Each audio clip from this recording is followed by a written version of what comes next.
Bem-vindo a mais um episódio da Bíblia Aberta. O meu nome é Luz Ferreira e temos hoje connosco em estúdio Ruben Martins. Olá, Luís, é um prazer estar aqui. No último episódio tivemos a oportunidade de ver o chamado de Deus para sermos seus parceiros na obra de partilhar o Evangelho. No episódio de hoje vamos abordar de uma forma particular a missão de Deus, ver até de uma forma muito precisa o envolvimento de Abrão que começamos a falar no último episódio nesta obra. Abrão foi filho de Terá e a sua família era natural da cidade de Ur dos Caldeus, localizada na altura na Mesopotâmia. Após a morte do irmão de Abrão, a família saiu de Ur em direção à terra de Canaã. Eles foram até Arã e habitaram ali, diz no Gênesis 11, versículo 31. Abrão é uma das principais personagens da Bíblia. O seu nome aparece 234 vezes, incluindo 71 vezes no Novo Testamento. Abrão, isto é, antes da mudança para o nome de Abraão, apenas aparece nas Escrituras 53 vezes. A história de Abrão ela ocupa 14 capítulos no livro de Gênesis, uma parcela bem maior do que as histórias sobre as origens do nosso mundo. Na sua biografia nós encontramos o chamado de Deus, onde Abrão encontrou força para começar um novo percurso, um desafio e também um chamado à fé. E é neste percurso que nós vamos poder ver e analisar hoje, Ruben, de uma forma particular, algumas destas características de Abrão. Se calhar, para começar, podíamos começar por ler o capítulo 18 de Gênesis, do versículo 1 ao versículo 5. Depois apareceu-lhe o Senhor nos carvalhais de Manre, estando ele assentado à porta da tenda no calor do dia. E levantou os seus olhos e olhou, e eis 3 homens em pé junto a ele. E vendo-os, correu da porta da tenda ao seu encontro e inclinou-se à terra.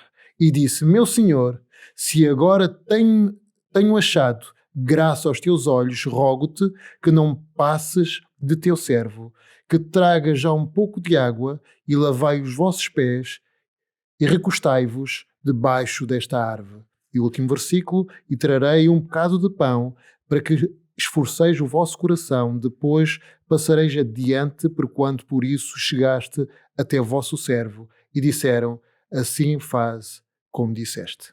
Não era normal Abrão estar naquele momento do dia sentado à porta da sua tenda. Eu, quando leio este texto, e apenas a minha interpretação, eu acredito que era o seu hábito estar ali. E porquê? Porque esta era a hora do dia que os viajantes procuravam um lugar para se refugiar do calor. Então era um local estratégico. Exatamente. Okay.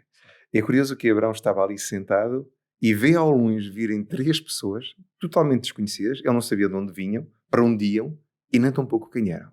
E Abrão sai do seu sítio e é ele que vai ao encontro deles. Ele corre em sua direção.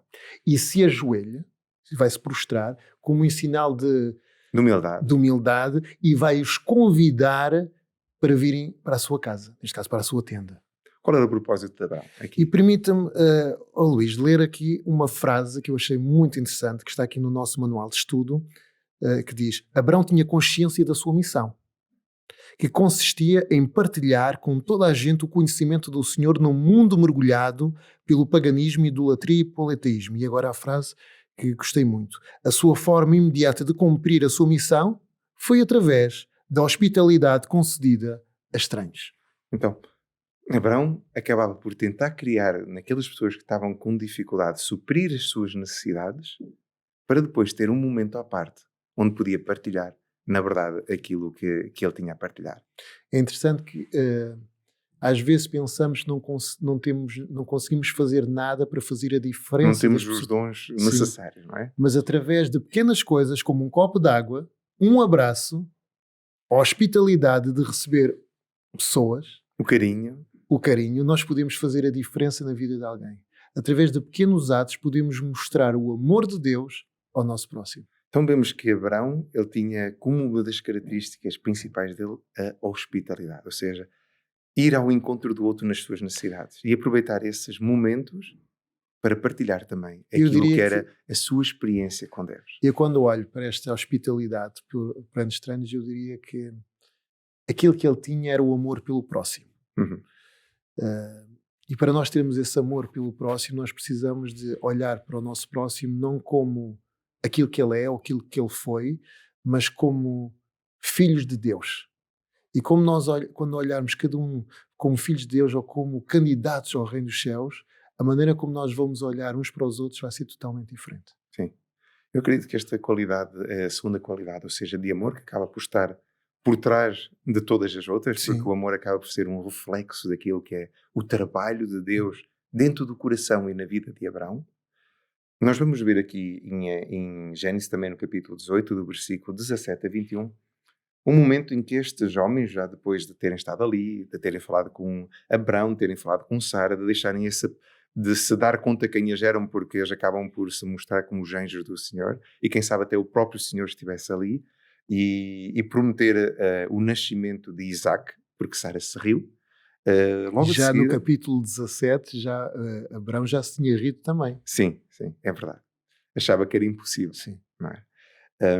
Nestes versículos nós vamos ver algo bastante interessante, e se calhar eu vou ler mesmo. Diz no versículo 17, capítulo 18 do Gênesis, diz então o Senhor: Disse o Senhor: Ocultarei a Abrão o que estou para fazer, visto que Abrão certamente virá a ser uma grande e poderosa nação, e nele serão benditas todas as nações da terra.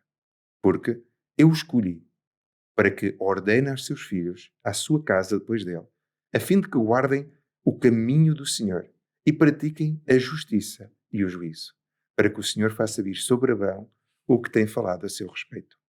Disse mais o Senhor: Com efeito, o clamor de Sodoma e Gomorra tem se multiplicado e o seu pecado se tem agravado muito. Descerei e verei se, de facto, o que tem praticado corresponde a esse clamor que é vindo até mim. E se assim não é, eu sabê-lo bem. Eu acho aqui extraordinário a forma como o relato bíblico transmite a decisão de Deus de revelar a Abraão aquilo que ele iria fazer às cidades. E quando nós lemos este versículo 17, ele disse: Ocultarei eu a Abraão o que estou para fazer. Abraão foi escolhido por Deus. E é assim como cada um de nós hoje.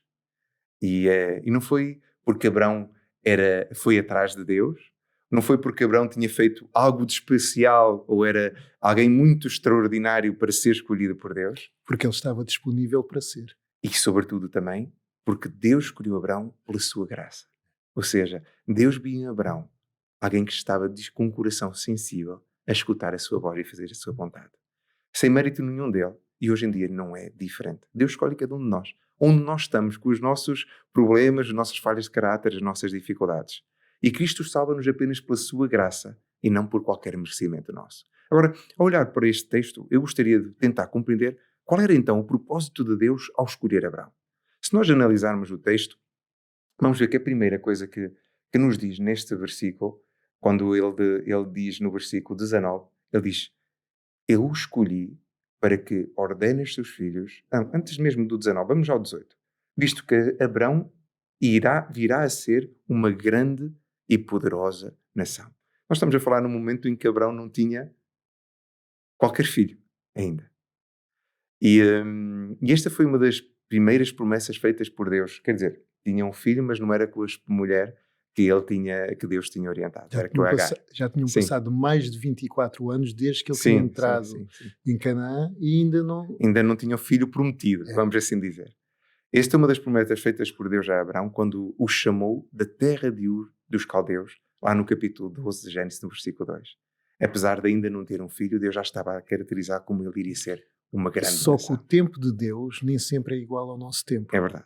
E aquilo que eu preciso é apenas, e permita-me utilizar este termo, sintonizar o meu relógio com o relógio de Deus. Ou seja, eu preciso apenas ter paciência e confiar em Deus.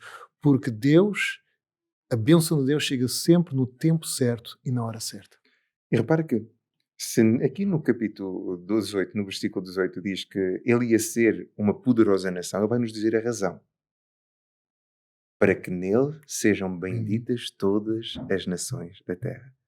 Ele não foi apenas para ser uma grande nação, mas para, através desta nação, através da vida... Ele podia ser uma bênção para as pessoas. Exatamente. Quer dizer que onde Abraão e a sua família se encontrasse, todas as pessoas da terra seriam abençoadas pela presença de Deus. Quer dizer que aquilo que Abraão ia transmitir às pessoas e à sua família de Deus ia influenciar todas as pessoas ao seu redor. Mas Deus também me pede isso a mim e a ti. Sim. Que onde quer que eu vá, eu possa ser essa bênção. sermos influencers, não é? Que hoje Sim, está sim. muito em voga É. este termo.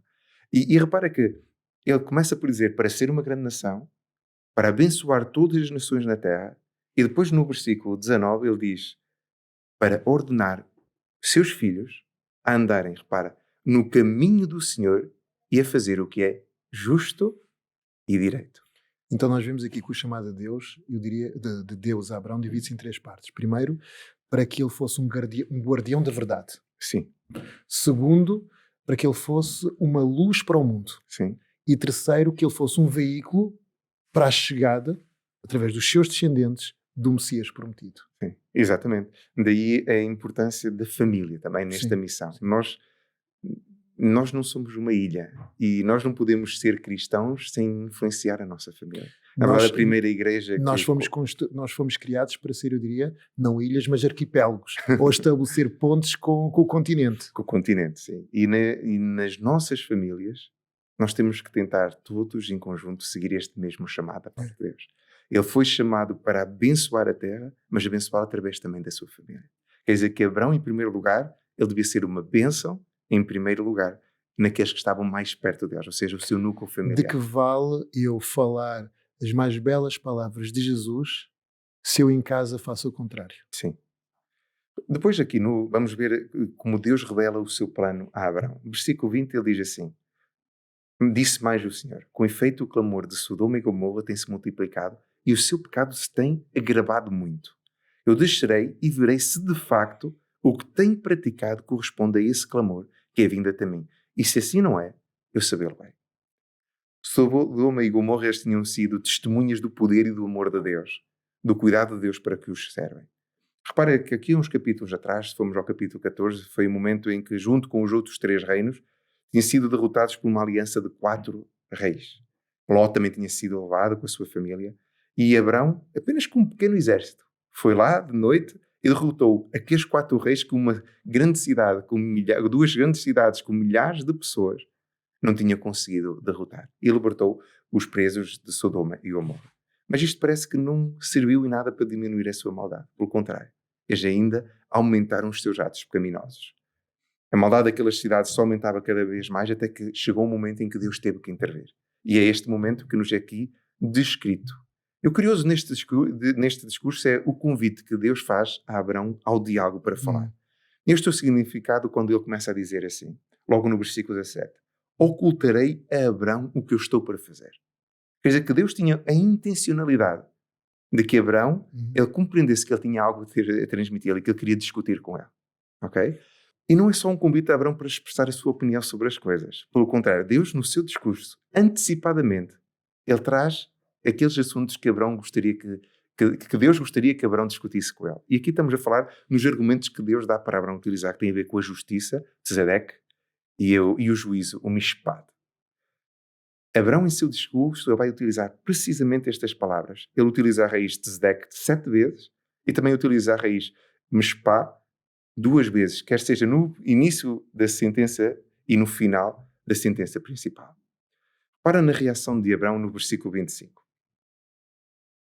Longe de ti que faças tal coisa, que mates o justo com o ímpio, que o justo seja como o ímpio longe de ti. Não fará justiça o juiz de toda a terra? Aqui encontramos uma, se calhar, das passagens mais audaciosas da Bíblia. Abraão a discutir com Deus. Ele falava com Deus como eu falo contigo. Sim. Ele falava a Deus como falava com um amigo. E agora ele vai começar a falar com Deus, vai tentar diminuir. Deus vai começar com um número de 50 pessoas. Se houvesse 50 justos naquela cidade, vai diminuir até que chegue ao 10. Só que a ousadia dele nisto é porque ele sabia quem era Deus. Sabia que Deus é um Deus justo, um Deus misericordioso esse que já tinha visto na sua própria vida, e é um Deus que não desiste das pessoas. E aquilo que eu vejo aqui, Luís, que não só ele conhecia quem era Deus, mas este homem, Abraão, tinha amor por aquelas pessoas. Sim. Não só por Ló e pela sua família, porque Ló era seu sobrinho, mas por toda aquela cidade. Sim. Então Abraão começa a fazer esta intercessão diante de Deus. Em humildade e reverência, Abraão vai orar por elas e pedir. Não apenas o resgate, como te dizia já há pouco, de Ló, não apenas o resgate da família de Ló, mas também das cidades condenadas, o que é extraordinário. A salvação das próprias cidades com os seus miseráveis habitantes. Abraão clama a Deus pedindo apenas que ele haja conforme a sua justiça. Um pedido que evoca da parte de Abraão um cuidado e uma empatia que ele tinha pelas pessoas. Quando eu olho para esta oração de Abraão, aquilo que eu vejo é que ele acreditava numa coisa que é aquilo que a Bíblia diz, que não existem casos perdidos para Deus. Existem casos perdidos para mim e para ti. Sim. Às vezes nós desistimos das pessoas e dizemos, Deus já não poderá fazer, mas Deus nunca desiste. E ele, como sabia que Deus não desistia, estava ali a interceder por essas pessoas, para que pudesse haver um desfecho diferente. Sim. Para que estas pessoas, se fôssemos a Gênesis 13, ele diz assim, eram maus os homens de Sodoma e grandes pecadores contra o Senhor. Basta lermos também logo o capítulo seguinte, o capítulo 19, que vemos quando... Aí torna-se claro. Queres partilhar um pouco sobre isso? Mas antes deixa-me só dizer-te uma coisa. A questão da intercessão, muitas vezes nós falamos que a intercessão é orar pelos outros, Sim. como ele está aqui a orar. Mas eu diria que a intercessão é muito mais do que orar Sim. pelos outros. A intercessão, eu diria que a verdadeira intercessão encontramos com um descendente de Abraão, que é Jacó, que é lutar com Deus. Eu diria que nós devíamos lutar com Deus ou interceder enquanto o Senhor não atender a nossa oração. E o Senhor responde sempre à nossa oração de 3 maneiras. Com sim, com não e com aquilo que nós não gostamos, que é aquilo que acontece muitas vezes. Tens que esperar para nós vermos de facto se aquilo que estamos a orar é proveitoso. Segundo motivo que nós temos que orar, para que Deus possa mudar o coração da pessoa que estamos a orar. E terceiro, não menos importante, para que Deus possa mudar o nosso coração.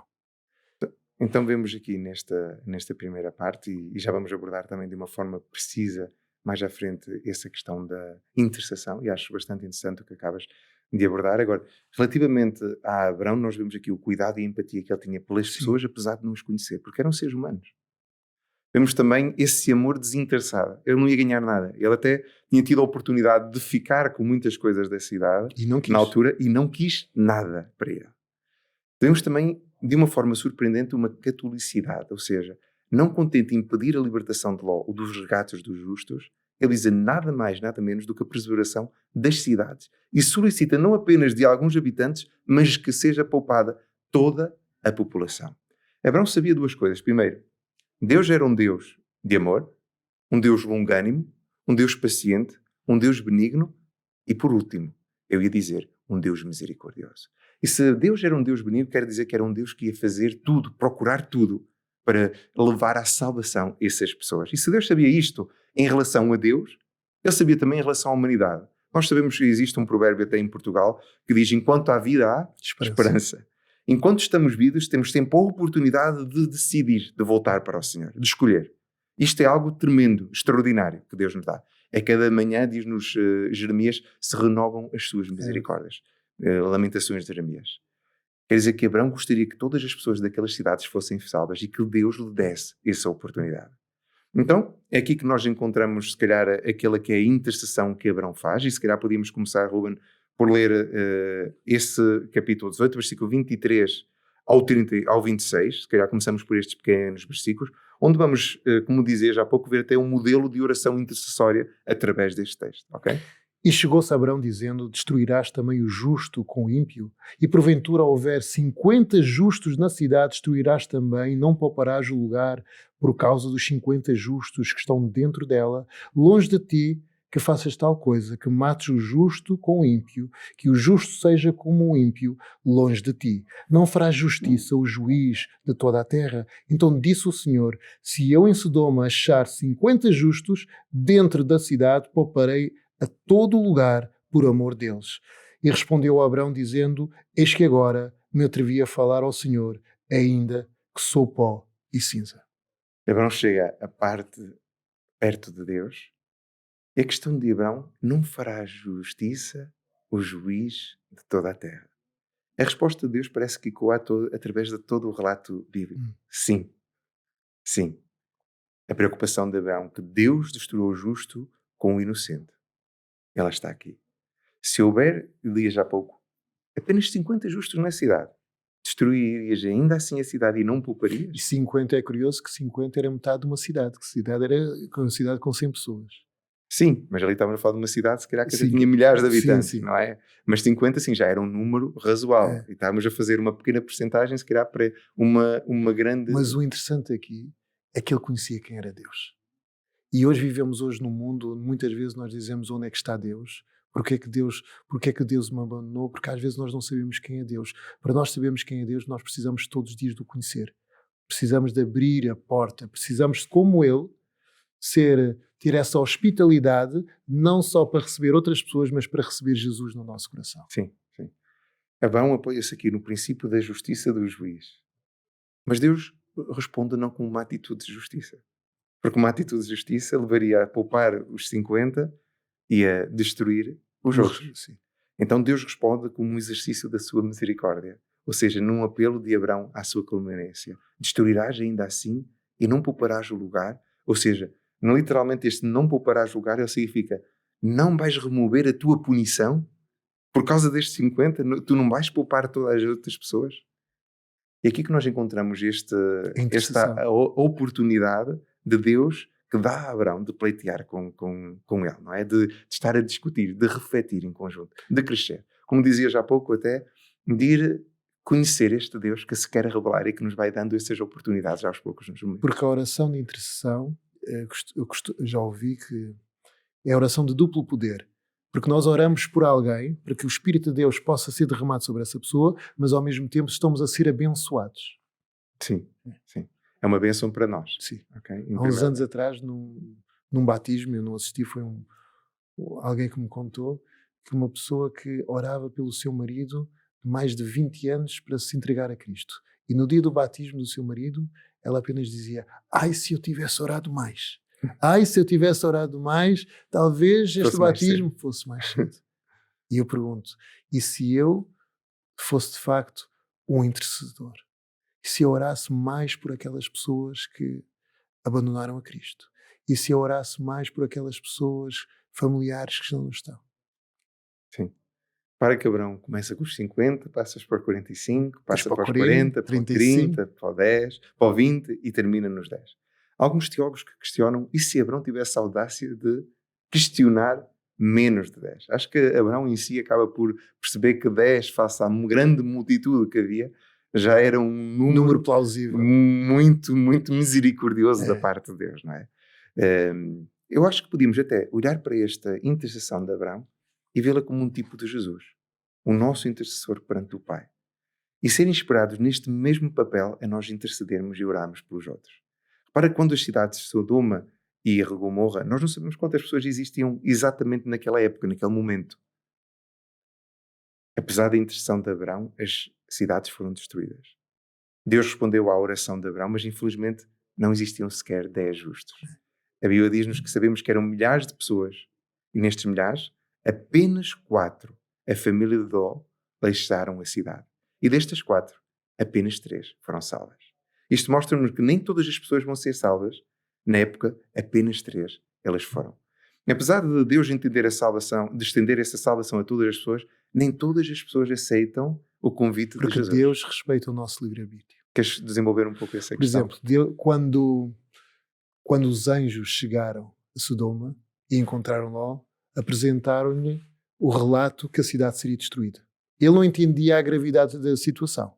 E aí nós vamos ver logo como estava decadente aquela cidade, que os homens daquela cidade se reuniram ali à porta e, por outras palavras, para abusar daqueles anjos. Ele até sai, tem o cuidado de fechar a porta para que eles não entrem e faz uma proposta indecente que diz: eu dou-vos as minhas filhas no lugar destes homens. No dia seguinte, desperta-os, porque ele estava ainda a dormir, porque ainda não tinha noção da gravidade, e o último apelo para Ló e para a sua família era simples: vocês vão sair e não voltam para trás. Não olham para trás. Eles tinham tudo para chegar com vida ao lugar combinado. Só que houve a esposa, que não chegou. Porque quando ela olhou, quando estava a caminhar, ela ia pensando nos seus vestidos. Que deixou para trás. Ia pensando, se fosse hoje, no seu carro, na sua casa, nas suas joias, em tudo. E como ela amava aquilo que estava lá atrás e contentou-se até aquele dia com um relacionamento superficial com as coisas espirituais e amava as coisas materiais, e como amava aquilo que estava lá atrás, os seus pés limitaram-se a seguir o seu coração e olhou para trás. Sim. Eu diria-te, Luís, que aqueles anjos fizeram tudo aquilo que estava ao alcance para salvar aquela família. A única coisa que não podiam fazer era mudar o coração deles. E obrigá-los. Acaba por ser um pouco aquilo que eram os futuros genros de Ló, não era? Que foram convidados e não levaram a sério, deixaram-se ficar.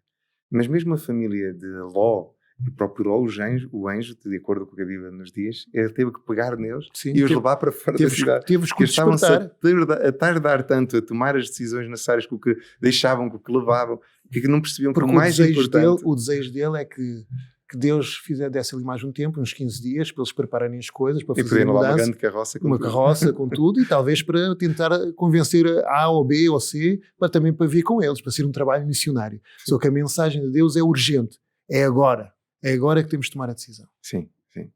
E vemos que Ló não era uma pessoa qualquer. Ló era alguém influente, pela posição que ele tinha de se sentar ali na entrada da cidade. Não é? E ali, sentar na cidade, já era uma pessoa importante, já tinha um cargo importante, e também vemos outra característica, é que já não era um nómada. Sim. Ele já vivia ali dentro da cidade. Mas quando surge a vontade de fazerem o que lhes apetecia, tratam-no ele como se fosse um estrangeiro que não tinha direito de vir ali ditar sobre eles. Não é? Agora, ao olharmos de volta para estas atitudes e as qualidades de Abraão, nós podemos ver então também a sua humildade e a sua submissão. Abraão aceita a vontade de Deus e tem confiança nos seus planos. Quer no seu chamado, que passa por ignorar aquilo que ele tinha como uma vida até ali, ou seja, pôr de parte, e começa a fazer um percurso que podia ter questionado, que não fazia sentido, mas que Abraão sai e vai ao encontro da vontade de Deus. Quer seja da escolha do local onde deveriam ficar, isto na discussão entre os seus servos e os servos de Ló, Abraão acaba por dar a oportunidade a Ló de escolher, que escolheu o melhor lugar. E a educação dizia que era Abraão que devia escolher. Exatamente, que era o mais velho. E Abraão acaba por dar, e depois Deus vem a abençoá-lo e vem à sua presença em relação disso. Também vemos a submissão na destruição de Sodoma, quando Deus revelou o destino das cidades a Abraão, porque não existiam sequer 10 justos. Quer dizer que Deus respondeu à oração de Abraão. Deus aceitou e demonstrou-se e mostrou o quão clemente ele é capaz de ser para conosco também. Deus consegue usar Abraão por causa da humildade e submissão a Deus em todas as circunstâncias. Não se trata de um desafio humano a Deus, mas pelo contrário. Trata-se de Deus, eu acho que este momento trata-se de Deus desafiando a humanidade. Desafiando Abraão a tentar compreender quem ele é na verdade. Deus quer que Abraão e os seus descendentes se tornem aqueles agentes de justiça, porque para que a justiça seja feita, todos os lados têm que ser ouvidos. Abraão não pôde, mesmo com toda a sua justiça, liberar os moradores de Sodoma do seu veredicto. Mas há um advogado supremo que tem esse poder de nos salvar da ira vindoura, não é? Temos a Jesus. Que privilégio, Luís, apesar dos nossos muitos defeitos, Deus nos confiar a mensagem e o privilégio de podermos partilhar com os outros aquilo que Cristo já fez, está a fazer e ainda vai fazer. Sim. Quando nós olhamos para esta oração de intercessão, se calhar podíamos abordar, há um bocado estavas a falar um pouco sobre isso, a oração intercessória. Dizias que tinha 2 planos, não era? Eu diria que a oração intercessória é muito mais do que apenas orar por A, B ou C. É lutar com Deus. E isso implica que algumas vezes nós vamos ter que deixar de fazer algumas coisas que gostamos, como dormir, ver televisão, outras coisas, para estar ali a lutar. Não é apenas orar hoje e ir embora à espera que Deus faça. É orar durante muito tempo. É lutar até que o Senhor responda à minha oração. E o Senhor, como eu dizia há pouco, responde sempre de 3 maneiras. Sim, não e tens de esperar. E o tempo de Deus, às vezes, é diferente do meu tempo, nós por natureza somos impacientes e não devemos deixar de lutar pela pessoa enquanto o Senhor não mudar o coração da pessoa. Sim. Quer dizer que se tivéssemos que traçar um limite ou um algo para dizer, olha, chegou a altura de parar, essa altura é quando nós tivemos a resposta da parte de Deus. Porque infelizmente nós, quando oramos a Deus, Luís, nós oramos hoje, mas esperamos que a bênção seja ontem. E oramos mais uma vez e como não acontece nada, vamos para a nossa agenda e vamos para o próximo ponto. Só que quando oramos na oração de intercessão, nós temos que lutar com Deus, porque é algo que é um grande conflito. Porque Satanás vai fazer de tudo um pouco para agarrar aquela pessoa. E quanto mais orarmos, quanto mais nos agarrarmos ao Senhor, mais poder vamos dar ao Espírito Santo para trabalhar nessa pessoa. Há casos que poderão ser rápidos. E há casos que poderão durar uma vida. E há casos, inclusive, que nós só poderemos ver o resultado da nossa oração Na eternidade. na eternidade. Quer isso dizer que quando nós oramos por alguém, nós estamos a dar a oportunidade a Deus de ir à presença dessa pessoa, se calhar a repreender ou afastar os anjos do mal, de forma a que ela possa estar disponível para tomar uma decisão. Porque imagina o seguinte, quando uma pessoa que se afastou completamente de Deus e diz Deus eu não quero, que é o pecado contra o Espírito Santo, Deus respeita. Deus não entra abusivamente, Satanás entra. E para Deus entrar, Satanás ia dizer Deus não está a respeitar a liberdade de escolha. Para que o Espírito Santo volte a entrar, nós temos que interceder. E quanto mais eu interceder, mais poder o Espírito Santo vai estar ali a orar. Vai estar ali a trabalhar por essa pessoa. E aquilo que eu preciso é ter paciência. Porque o problema quando nós oramos, e eu falo como humano, é que nós, ao não vermos os resultados imediatos, desanimamos. Desencorajamos. E aquilo que nós temos que pensar é como o apóstolo Paulo diz em Filipenses capítulo 4, olhar para a meta, para a suprema vocação que é Cristo, confiar. Isto poderá demorar uma vida, eu poderei nem ver os resultados, mas eu tenho que fazer a minha parte. Cada dia orar, orar e orar. É uma luta que não é fácil, porque nós não a vemos. Trata-se de um mundo invisível. E podemos nos sentir facilmente desencorajados a não ver uma mudança no tempo que nós gostaríamos que ela existisse. Dar a oportunidade de escolha. É isso que as nossas intercessões elas vão fazer. O Espírito vai trabalhar no coração e vai trazê-lo à decisão, às escolhas. Vai colocando escolhas nas suas vidas para poderem tomar decisões. E isso é demasiadamente interessante porque quando não existe uma intercessão por alguém, quer isso dizer que essa pessoa simplesmente está entregue a ela mesma e ao inimigo. Isto não quer dizer que Deus não esteja a interceder também no santuário celestial. Jesus tem esse papel neste momento. Mas, ao olharmos para a sua ação, ela pode ser limitada pelas escolhas da própria pessoa.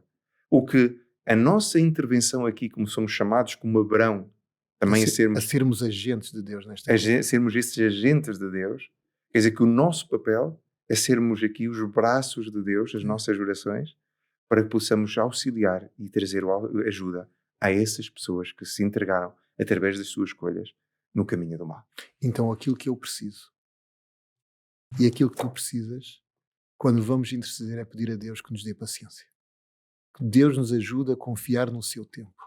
Que Deus me ajude a não desistir. Porque a minha tendência natural ao não ver resultados é ir para o próximo ponto. Que Deus me ajude a utilizar uma expressão que está em Hebreus, a ir cada dia com ousadia ao lugar santíssimo e lutar com Deus por estas pessoas. Sim. Sabes, no capítulo 59 de Isaías, no versículo 16, tem a primeira parte deste texto, ele diz assim: E viu Deus que não havia ajudador algum, e maravilhou-se de que não houvesse um intercessor. Curioso. Deus tinha o seu povo, a cidade estava a passar dificuldades, e Deus olha para o seu povo e não havia ninguém que intercedesse, ninguém que tomasse esse papel que Deus tinha chamado a tomar. Mas eu posso ser esse intercessor. Tu podes ser esse intercessor. Tu também. Lá em casa, cada um de vocês também podem ser esse intercessor. Esse acaba por ser, de alguma forma, o nosso chamado, não é? De nos colocarmos. E aqui, se nós formos até ao capítulo 62, um pouco mais à frente, até em Isaías, no versículo 6, nós encontramos Deus a dizer: sobre os teus muros, ó Jerusalém, eu pus guardas, que todo dia e toda a noite jamais se calarão. Vós, os que fareis lembrar do Senhor, não descanseis, nem deis a ele descanso, até que restabeleça Jerusalém e a ponha por objeto de louvor à terra. E aqui é curioso que este texto vem de encontrar aquilo que dizia já há pouco, Rubem. Que o limite da nossa oração de intercessão tem que ser a ação de Deus. A ação de Deus. Nós não podemos basear as nossas intercessões nos nossos sentimentos. Nós não podemos basear o porque senão vamos resultado desistir. das nossas decisões em resultados imediatos, ou aquilo que nós queríamos que acontecesse. Nós temos que basear as nossas intercessões nas promessas de Deus. E quando Deus nos chama e nos traz essa missão de partilharmos com Ele este trabalho de interceder pelos outros, Deus está-nos a fazer uma promessa de que não só Ele vai ouvir as nossas orações, mas que Ele está a agir na vida dessa pessoa, dando-lhes oportunidades para que ela possa escolher e escolher bem. Cabe-nos a nós, cada dia, revestir-nos com a palavra de Deus, buscar ao Senhor, para podermos orar com força e com fé por essas pessoas. Eu até lançava um desafio, lá para casa, para podermos escolher uma pessoa. Uma pessoa. Uma pessoa. Começar por uma. Uma pessoa já. Seja da nossa família, seja da nossa comunidade religiosa, mas uma pessoa. E vamos orar. Mas vamos orar apenas não orar por essa pessoa, mas vamos lutar com Deus como Jacó lutou naquela noite. E não vamos deixar de lutar por essa pessoa enquanto não houver um milagre. Poderá ser um dia, poderá ser um mês, poderá ser um ano, ou poderá ser toda a nossa vida. Mas não vamos deixar de lutar enquanto o Senhor não fizer a mudança do coração dessa pessoa. E aqui temos um desafio muito especial, um desafio muito importante, de nós assumirmos este mesmo papel que Abraão. Nesta terra, de nós sermos intercessores. Sermos os veículos também do Espírito do Senhor para as outras pessoas que estão a necessitar. Quem sabe você tenha alguém que esteja a passar dificuldade, alguém que se tenha afastado do caminho do Senhor, alguém que precise verdadeiramente de se reencontrar ou de encontrar o Senhor. Aqui está um convite para si. Se não teve a oportunidade de nos assistir nos outros episódios, não perca essa oportunidade de ir à nossa rede da Novo Tempo YouTube ou através da Rádio RCS. Até o próximo episódio.